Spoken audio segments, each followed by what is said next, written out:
On the morning of the Duran-Leonard rematch, rumors abounded that both Leonard and Duran were having trouble making weight. That morning, Leonard was spotted jogging through the French Quarter in what many assumed to be a last-minute effort to shed excess poundage. Duran had trained in a rubber corset until a few days before the fight. He was reported to be dehydrated and under the care of a doctor. Duran was accompanied to the weigh-in by an army of sycophants.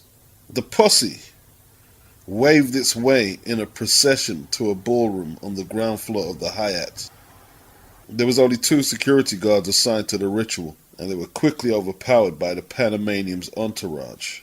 The result was that weigh-in was witnessed by more pickpockets than reporters, is what one Boston Herald American reporter wrote. Leonard weighed in without incident at 146. Duran peeled off his black motorcycle jacket, t-shirt and Levi's, and also made the welterweight limit with a pound to spare. He then immediately drained the contents of a thermos of beef broth provided by a waiting attendant and attacked 2 large oranges before heading back to the Hyatt to eat some more.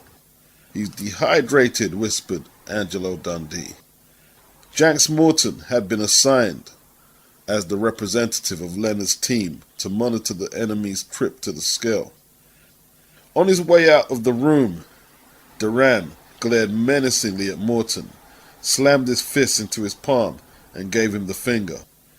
By the time we got back up the escalator at the atrium, Duran was making a spectacle of himself in the coffee shop with his customary display of table manners. Having made weight just a few minutes earlier, he was already seated at a table, and having speared a thick sirloin steak with a fork, he held the slab of meat suspended before him as he leaned forward to rip off huge chunks which he devoured like a ravenous animal. At the afternoon rules meeting, Dundee protested Duran's chin whiskers and asked that he be ordered to shave. "The beard nauseates me," said Dundee. "It isn't good for the clean image of boxing. Besides, beards are unsanitary." The common assumption was that Dundee had raised the issue as a psychological ploy, hoping to get under Duran's skin. Jose Sullivan cited the WBC rule on the subject, which specified that a beard on a fighter will only be accepted if its thickness is not considered a cushion, or that it could cause a cut, or worsen a cut. Sullivan explained that Duran's beard would be okay, provided it was reasonably trimmed. What was reasonable, we asked. "Oh, half an inch, maybe. As long as it's not a cushion." With that, he reached out and tugged on my beard. "Yours, for example, would probably be all right." "Watch out," I told him, jumping back. "Beards are unsanitary, remember?"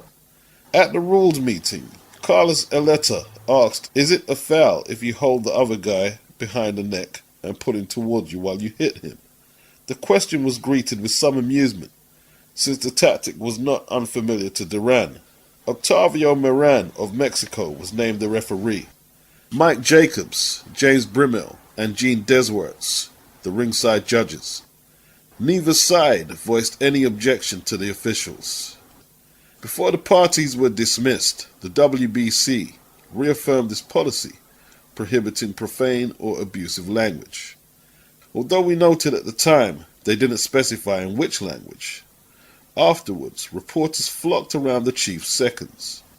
"Duran is a real cutie, but he has his own rhythm he likes to fight to," said Dundee, who predicted the Leonard we would see the next night would be a more dramatic departure from the one who had fought Duran in Montreal. "If you want to beat Duran, he's the type of guy who will get frustrated if he cannot do what he wants to do." "It's been 6 months, and only one thing has changed," said Arcel. "Now Leonard will walk into the ring knowing he cannot win." Only one of them would be right. The Superdome had been scaled from $20 to $1,000, and with the prime seats spread across what would normally be the football field, the organizers had developed a unique configuration to improve the sight lines. The ring had been raised with a set of ring posts piggybacked atop one another and securely bolted together.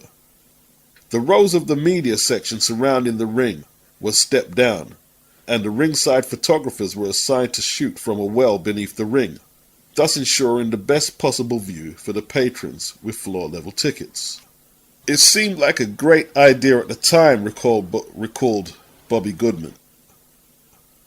Goodman had arranged to beef up the Superdome security force by contacting the athletic departments at several local universities and hiring a number of students from Tulane and Loyola, who were given a crash course in pickpocket spotting and issued matching t-shirts.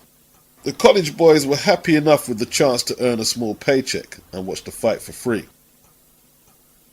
Roger Leonard once again fought on the undercard, as did the brother of another world champion, Larry Holmes. Roger outpointed Melvin Dennis over 10 rounds, while Mark Holmes knocked out a local middleweight, Bruce Calloway, in 5. Two New Orleans boxers who would later challenge for the world titles also boxed in that night's prelims. Jerry Celestine dispatched Pablo Ramos in the 9th round of their light heavyweight fight. And lightweight Melvin Paul knocked out Chubby Johnson in 4. In the co-feature, Marvin Camel, an Eddie Foots trained Native American from Montana, became the first man in history to lose a cruiserweight title. Camel, who earlier in the year had won the newly minted championship on his second try, his first bout being a draw against Mate Parlov in Yugoslavia, lost a majority decision to Carlos de Leon. The crowd eventually reached 20,000, a figure that might have been impressive in another venue. The NBA Jazz had routinely drew larger audiences to the Superdome during the Pete Maravich era, but had nonetheless been forced to move out of town because they were losing money. When Hyatt executives stood on the floor and looked around the stadium, they saw the 60,000 empty seats. A buzz filled the stadium as the contestants made their entrances. In Montreal, both Leonard and Duran had worn white trunks. This time, Leonard came out in what Ed Schuler's AP Dispatch described as villain black. Black trunks and a tattered pair of black low cuts, whose gold laces matched the stripes on his trunks. Duran and his substantial entourage were decked out in matching white tracksuits, and at the procession they made their way to the ring. They looked like they were on their way to a Mooney wedding. An alarming number of them made it into the ring with the champion, and they gleefully waved Panamanian flags as the nation's anthem was played. Nobody thought of it at the time, but all the excess weight in the ring undoubtedly put extra strain on the jury-rigged ring supports, and probably contributed to the engineer's disaster that nearly brought the fight to a halt a few minutes later. Duran and Don King may have dictated most of the terms of the rematch, but Leonard retained one psychological ploy. In lieu of the U.S. anthem, the bout was preceded by Ray Charles, the man after Leonard had been named, singing America the Beautiful. It was a moving rendition, and an approving Ray Charles Leonard, a confident smile on his face, danced an accompanying shuffle in the corner. Although Bobby Goodman's loyalties were with Duran, he recalled, "We got goosebumps at that moment. You could hear a pin drop in the dome," said Goodman. "All you could hear was Ray and the music.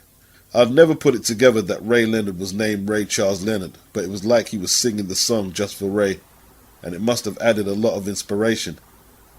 "It did," said Leonard. "This was Ray Charles, my hero, my namesake," recalled Leonard. "When he walked towards me, he said, 'I love you, brother.' And then when he sang, forget about it. While Ray was singing, I looked over at Duran, and it was like he was thinking, 'What the fuck is this?'" Leonard was determined to correct his strategic failings in Montreal, and did so in spectacular fashion, refusing to be drawn into another street battle. He used his speed and superior boxing gifts to frustrate Duran. "You could see it right from the opening bell," recalled Bobby Goodman. Duran came out in aggressive mode, but Leonard was dancing, flicking with his jab, moving around in circles as he changed direction. Duran had expected to be meeting the Leonard he faced in Montreal, but it was as if he had been replaced by a different boxer.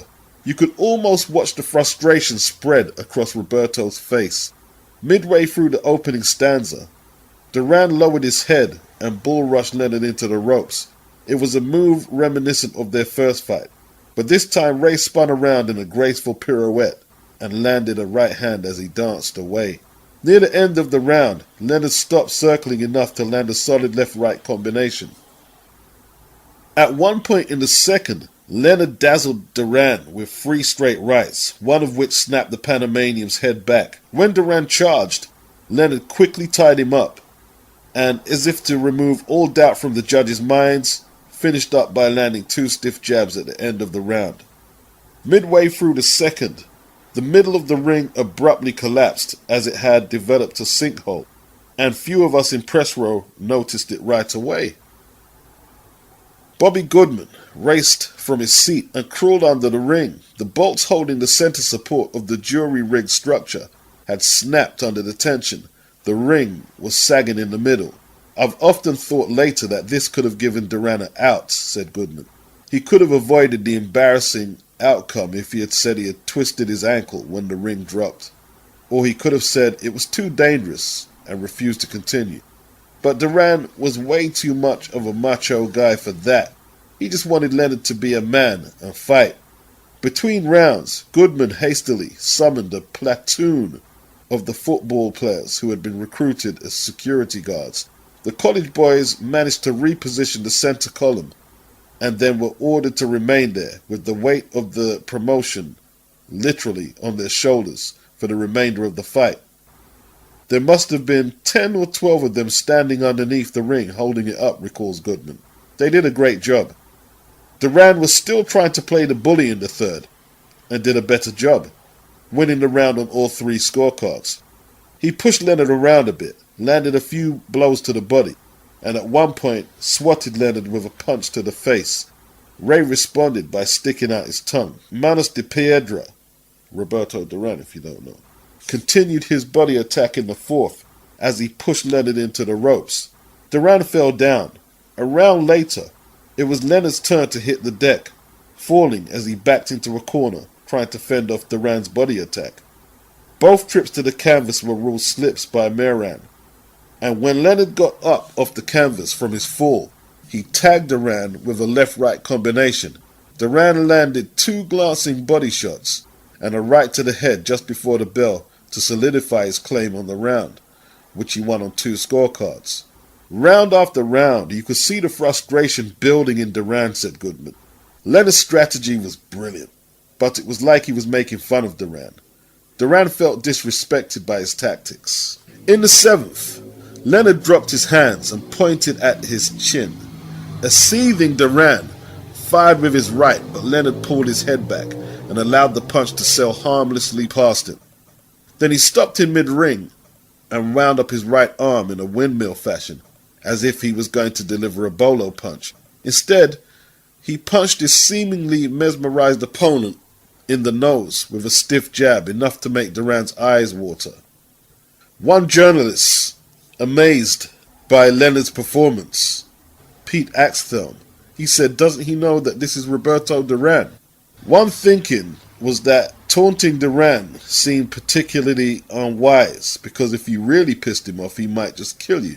In retrospect, though, it may have been the most painful blow of Duran's life, wrote Sports Illustrated's Bill Knack. It drew hooting laughter from the crowd and made Duran a public spectacle, a laughingstock. Leonard could not have shamed Duran more thoroughly if he had reached over the top and pulled down his trunks, wrote another writer. Calling the fight from his ringside position, Howard Cosell exclaimed, "Duran is completely bewildered."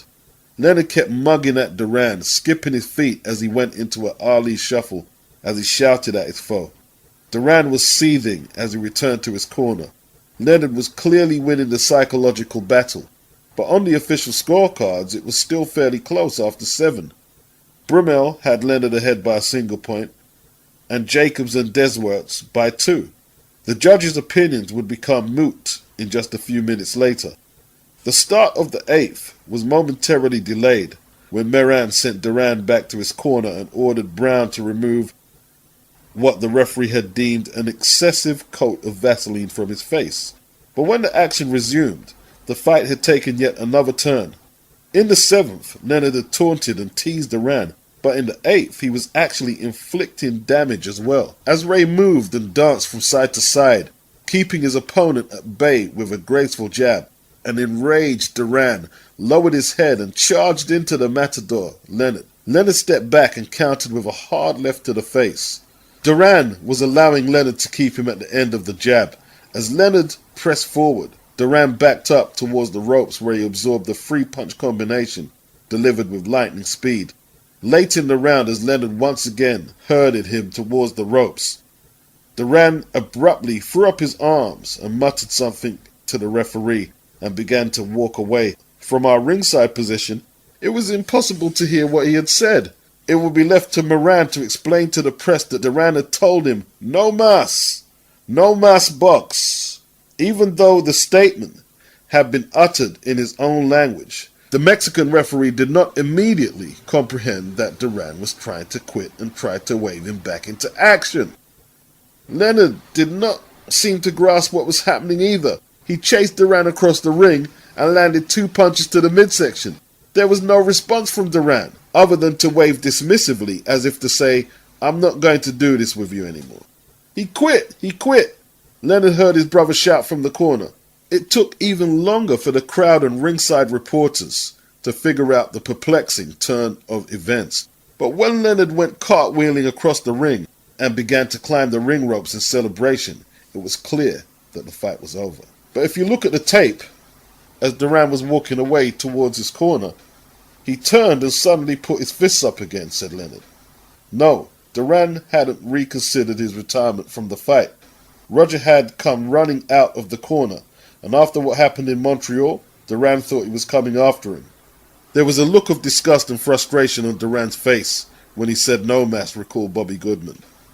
Everybody was stunned. The great Duran quitting in the middle of a world title defense. No way, I thought, but it was true. 2 of the most prominent British boxing scribes were seated side by side in the Superdome that night. Hugh McIlvenney, then writing for The Observer, had been confident of a Leonard victory, while the Independent's Jim Lawton had wrote a piece about Duran and his implacable will. Based on what I had seen in the last 2 rounds in Montreal, I didn't think Duran had a prayer, recalled McIlvenney. McIlvenney actually wagered $300 on Leonard, which was a lot of money. For him anyway. Duran disappeared in the pandemonium. The press was left to besiege Arcel and Brown for explanations.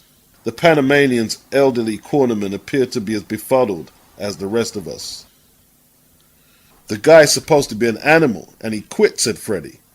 You'd think that an animal would fight right up to the end. In the long history of boxing, there had been a few precedents. In his 1949 fight against Jake LaMotta, Marcel Cerdan had torn his supraspinatus muscle in his right shoulder, and although in agony, Cerdan had continued to fight, using only his left, until his corner prevailed upon him to retire. And of course Sonny Liston had quit on his stool in his first fight against Ali, failing to answer the bell for the 7th after incurring a shoulder injury. But Duran hadn't looked or fought like an injured man. Something happened in the ring, and I don't know what it was, Arcel said. He shook his head. I thought he broke his arm or something. I've never seen nothing like it.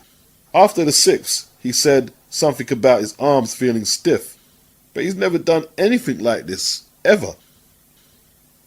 Perhaps it was suggested Leonard making a monkey out of him might have had something to do with it, said Arcel. I don't rule it out. Leonard controlled the fight, and it frustrated Duran. He just quit. Half an hour later, an alternative theory, blaming a stomachache resulting from Duran's post-weigh-in gluttony, quickly spread around the press room. Duran was reported to have blamed it on stomach cramps and cramps in his right arm. I got so weak, I couldn't go on, Duran was to have explained. Leonard was weak, but I didn't have the strength to pressure him. Jose Sullivan, the WBC president, told Red Smith that Duran had told him that when he threw a right in the eighth, something happened to his shoulder. Duran met with the press that night to offer his own explanation. Purported quotes, often contradictory, were supplied by his team. Although the post-fight press conference took place in Duran's absence, the other welterweight made himself available, Thomas Hearns, correctly anticipating a Leonard victory. He had brought along a rubber chicken which he flung at Leonard by way of challenge. Had Sugar Ray Leonard's triumph been accomplished by more traditional methods, this might have proved an inspiring tactic. But in the midst of the confusion that reigned in New Orleans, it was a meaningless ploy, and few reporters even took note of it. Apart from the look of mild annoyance, Leonard appeared to ignore it. I didn't feel disrespected, recalled Leonard. I knew it was a spoof. I knew they were just trying to get some attention, so it didn't bother me. But frankly, Tommy Hearns and Aaron Pryor were the last people I had on my mind last night. But just by being there, we created more attention than if we hadn't, said Emmanuel Stewart. In the moment of triumph, Leonard refused to gloat. The memory of his own feelings in Montreal 5 months earlier still resonated. And when someone suggested that Duran's actions had been those of a coward, Leonard sternly warned, "Don't put words into my mouth." And oh yes, there was a concomitant communique from Duran that night. "I will never fight again. I am retiring from boxing now." That night, over 100 sports writers found themselves faced with the prospect of explaining to their readers something they could barely comprehend themselves. It was like John Wayne, faced by the bad guy in the black hat, got a case of shaky knees. I began to type. Once I had finished and filed my story, I turned to the scribe next to me. "Look at the bright side of it. It will be a long time before we sit through the Panamanian national anthem again." Why Duran quit in New Orleans that night remains a subject of debate until this day. "He quit out of humiliation and frustration," said Leonard. "It's one of those things that happens to bullies. It's like a guy who jumps off a bridge and halfway down he says, 'Damn, I could have gone into therapy.'" Duran threw his hands up without realizing the repercussions that this would have on his legacy. My view was that Duran at the time actually believed himself to be committing the ultimate macho act. Emmanuel Stewart concurs. "Duran was completely frustrated," said Stewart. "It was like he was saying, 'If you don't want to fight, then fuck you. I'm not going to stand here jumping all around after you.'" In Duran's mind, I think he expected that the crowd would condemn Leonard for having made a mockery of the fight, rather than pointing the finger at him for quitting. "I think Duran was just saying, 'I came to fight and you didn't,' is what Jim Watt said, the Scotsman who had succeeded Duran as the WBC lightweight champion. It was as if he was saying, 'Look, I'm going home. Here's my phone number. If you decide you'd like to fight, give me a ring. And here's my wife's phone number too. If it's dancing you want to do, call her.'" The stomach ache, stomach cramps explanation was a load of bollocks, and nobody believed it for a second, said Jim Watt, in recording No Mess a quarter of a century later.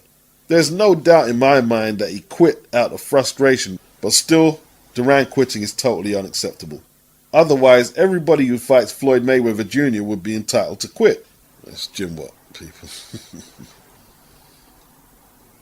Later, word came that Emile Brunio, the chairman of the Louisiana Boxing Commission, wanted an immediate meeting with Duran and his handlers.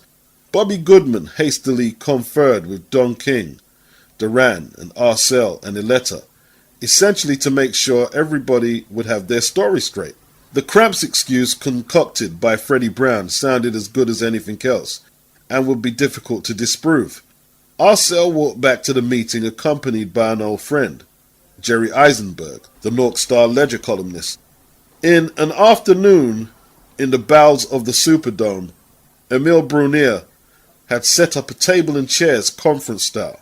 "As soon as I walk in," Brunier told me, "they were going to have to hold the purse, pending an investigation," recalled Goodman. "I explained that they couldn't hold Duran's purse. It had already been paid by a letter of credit, lodged with a bank in Panama. All that was required to release it was a newspaper article confirming that Duran had showed up and that the fight had taken place. And it had taken place. Well, we're going to have to determine just what we can do to penalize this boxer. We have a responsibility to the fans, said Bruneo. Arcel reminded the chairman that if Duran had indeed become ill, it would just be as if he had been injured during the fight, and cited the example of Liston in the first Ali fights.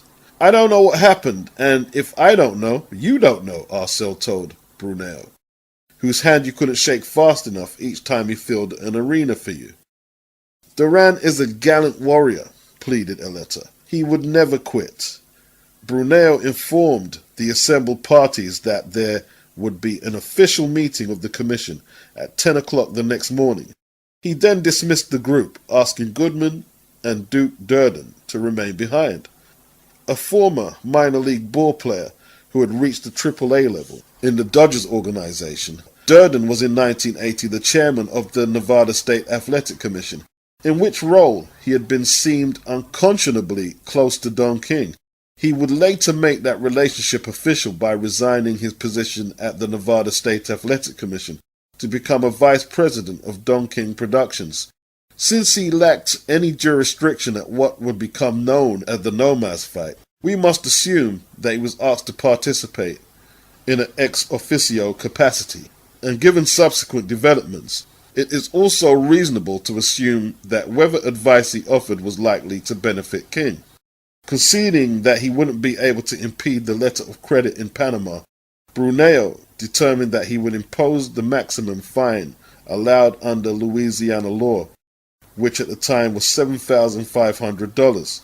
And after the meeting with Goodman and Duran, Bruneo met with the press where he explained, "I've never seen anything like this in all my days around boxing." While the meeting was taking place beneath the Superdome, Duran had returned to his suite at the Hyatt. Ray Arcel's wife, Stevie, went to visit him there, expecting to offer her commiseration and check in on his condition. To her surprise, she found a lively party underway, surrounded by an entourage that included several National Guard colonels. Duran and his wife were singing and dancing. From all appearances, you would have thought he won the fight. Duran had been examined by his personal physician, Dr. Orlando Nunes, who apparently diagnosed Duran's acute abdominal cramps, of which he told the press. Many of us remain skeptical. Millions of American women take Midol every day for this complaint, I noted at the time. Tom Gear was moved to recall an occasion several years earlier when he had been covering a woman's fight at the DC arena. And Jackie Tonawanda's opponent had to quit because of menstrual cramps. Another scribe called Al Goldstein said if Duran had stomach cramps, it must have been his guts shrinking. After he was dismissed from the meeting, leaving Goodman and Duran to sort things out with Emil Bruneo, Carlos Eletta returned to his hotel, where, like Stevie Arcel, his wife, he was shocked to find Duran in the midst of what had all the trappings of a wild celebration. Eletta angrily drove the money changers from the temple and then ordered Duran to change clothes at 2:30 a.m. Duran accompanied his manager to the Southern Baptist Hospital, where he was examined for several hours. The tests were unable to exclude the cramps diagnosis confirmed by Freddie Brown and his quick thinking. It looks like Freddie concocted nearly the perfect excuse that could not be medically disproved. There was another explanation hours after the fight that Duran had become nauseous from something in his diet. If this was so, I pointed out, that would make him the first visitor since Andrew Jackson expelled the British in 1815 to leave New Orleans, complaining about the food. Duran's first stop after leaving hospital was the Hyatt coffee shop, where he polished off yet another plate of steak and eggs. When he appeared before the commission a few hours later, Duran apologized and insisted that he had withdrawn because he had become ill with cramps. Bruneo then announced that he was fining Duran $7,500 as the result of his unsatisfactory performance.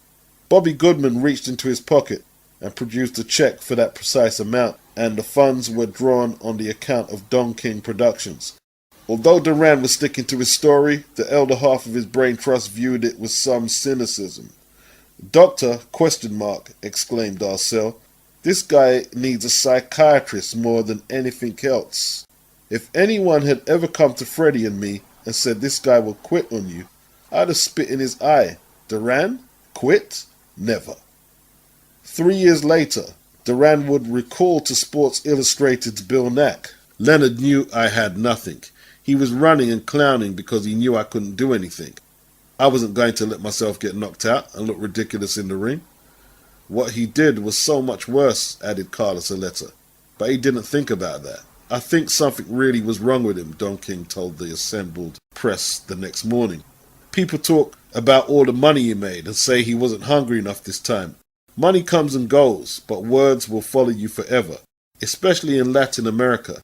Yeah, they're checking Duran's birth certificate back in Panama, cracked fast Eddie Schuler. They think now he may be a Guatemalan. You guys will write about all this now and cut him up a little bit for a week or two, and then everybody will forget about it, predicted King.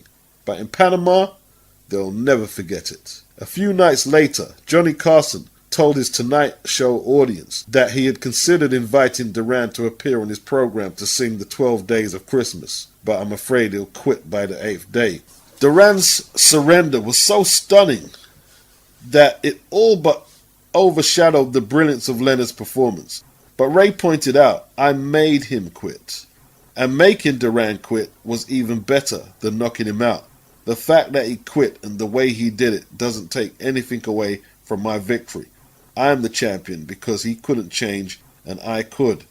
Interestingly, the term no mas did not immediately enter the lexicon, although the Spanish phrase would become synonymous with the New Orleans rematch and Duran's fall from grace.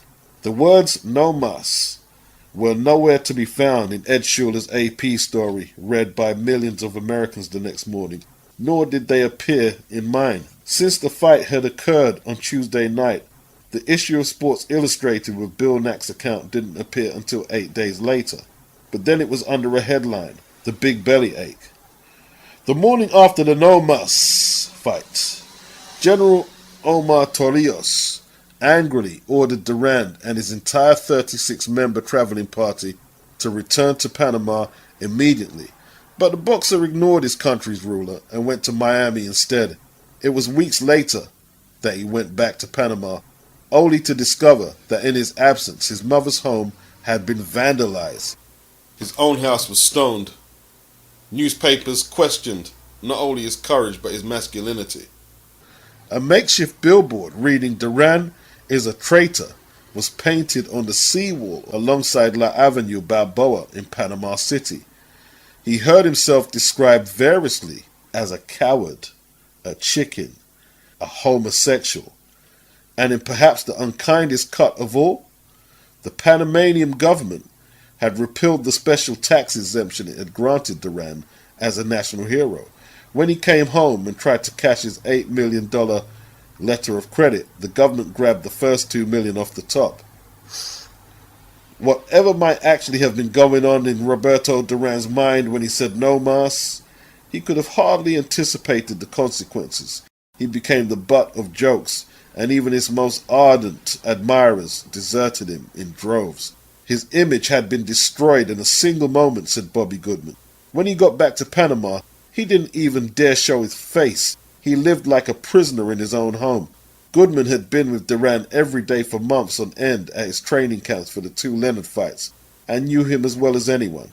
Duran had great pride, and the heart and soul of a warrior, said Goodman. Over a quarter of a century later, he was the ultimate warrior who had come ready to do battle, but his opponent changed the rules, and he wouldn't submit to being humiliated like that. It was in any case a moment that would haunt Duran for the rest of his life.